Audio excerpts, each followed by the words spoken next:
Hey everybody, back to the Coach's Corner with Adam Hale, head coach of the Grantsburg Pirate football team, undefeated still, and that's exciting.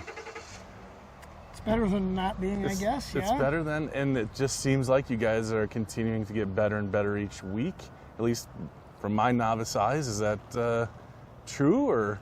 Yeah, I think the last couple of weeks we've played better. Yeah. We talked about, I think, last week after the St. Croix game, we kind of Yeah. said, hold on, we won, but guys, we did a lot of things wrong. Let's get better. I think we did that against O'Connell, and then got a little bit better again last week. Yeah, you guys have played 2 Division IV teams in a row. We're Division VI, so that's a pretty big jump to Division IV enrollment. And you were able to handle, especially last week in Durand, you guys played Adams Friendship. Big win, like double digits in each quarter. Like, what stood out to you in that game that Grantsburg did that they hadn't previous to that? Converted drives. I think one early, we kicked a field goal, but Alex was solid again and made that. So we finished some drives. I think just defensively, we tackled a little bit better. Got them off the field sooner than some of the other games. So that's a big part of getting the ball back and scoring.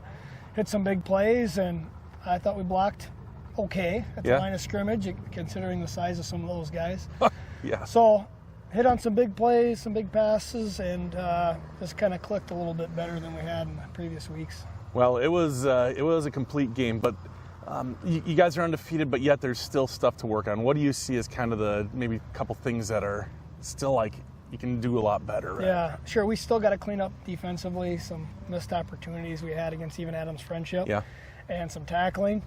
We haven't been a solid 4-quarter tackling team yet. Okay. And then on the offensive line, we haven't really dominated the line of scrimmage like I hope to maybe by this point in the season. So just being able to sustain the run game and say if we want to pound it, we can.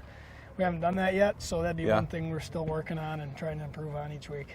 Just looking at the stats so far through the year, you've got two running backs that are neck and neck for leading the team, Rosso and Trenton. So Gavin and Trenton, almost 300 yards each on the ground, and then your sophomore quarterbacks dishing the ball pretty well, along with Trenton behind there. What's the philosophy? I mean, you've got a really balanced team. You can go to the ground or you can go to the air. It's got to be kind of a luxury. Yeah, it's kind of like play it by ear almost. Some games I just don't even know, what's going to click. And you have some ideas in mind, but then all of a sudden things change in a heartbeat and you see something that's working that maybe you didn't think was going to work as well. And so you go with that plan and just kind of having some different mindsets of basically what you're talking about, knowing that different guys can do different things. So if plan A isn't working, hey, plan B is a pretty good option. Let's try that and see how it goes. Let's look forward to Ishpeming, Upper Peninsula, Michigan. The Hermitites, I think they're called. It's close enough. Yeah. Is it close? Hemonites. Mine's like an Old Testament people group, and I don't know. And the correct one is like a mineral. I'm guessing, yes. Yeah. So, what do you know about them? They have a really good history. Yeah. What have they been lately? What are they going to bring to us on Friday night? They're another ground and pound team. Yeah. Yep. They want to come at you and get that clock chewed up and get 4 or 5 yards. One thing I noticed, they're very well coached. You watch them on defense. Their guys are all doing the right thing. So they'll come at you. They're physical. And again, I think their plan of attack will probably be just to chew up clock and sustain drives and keep our offense off the field and beat us that way. Yeah. Well, that does make sense. You guys can, like we saw against last couple teams, it's like you can score in a minute. It reminds me of the old Nebraska Cornhuskers back in the 90s. You remember that? Tom Osborne, and like their average drive was like 2 minutes. Lofty comparison. Very lofty comparison. I wasn't comparing you to Tom Osborne. I was just saying it reminds me. Even the Huskers. And the Huskers, yes.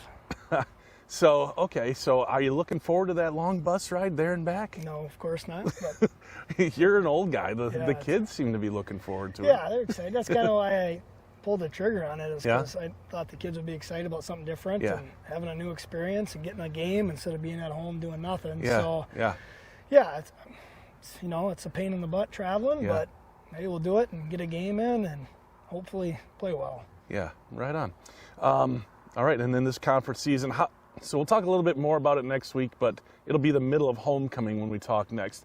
How do you kind of navigate homecoming week? I know different coaches have different philosophies. How do you keep their mind on it, especially with a big rivalry against Unity?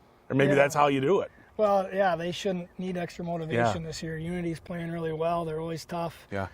So them coming here, we should be focused. And it's tough that week to stay focused, but we just kind of keep preaching on it, on it, and get them to understand. That's why we have homecoming is the game. So all the extra activities are great. They're a lot of fun, but let's remember what we're doing here and let's focus when we're at practice and go have your fun and then be ready to play on Friday. Right. Very good. Well, I guess we talked about it at the end of the last one, and I'd feel kind of bad if we didn't talk about fantasy football. Oh, you knew where I was going. That up. I didn't right away. No, I'm kind of I'm a big nice man, gesture. not just in stature. It's like it's a nice gesture. So I'm not going to make any excuses. You walled me pretty good. I don't think Travis Kelce would have mattered. I think Lamar Jackson, if you could throw a touchdown once in a while, that'd be okay. I got a philosophy that worked, and it's what is it? Start a couple guys that score 0 points. Yeah, get you kind of overconfident, and then sweep the rug out. Yeah, no kidding. Yeah, you didn't have the greatest. But I think across the NFL, a lot of low-scoring games, a lot of weird performances. Yeah, so. It was a lackluster beginning, but it's a long season, Hale, so we'll see you again. But congratulations, I guess. Thank you. All right, that's going to do it. Thanks to Adam Hale joining us, and not really gloating about that. I mean, that was pretty professional. Thank you. You said it, long season. High school, it's a long season. High school's a long season, Pros, too. long season, too. Right on. Long ways to go. All right, thank you. You got it.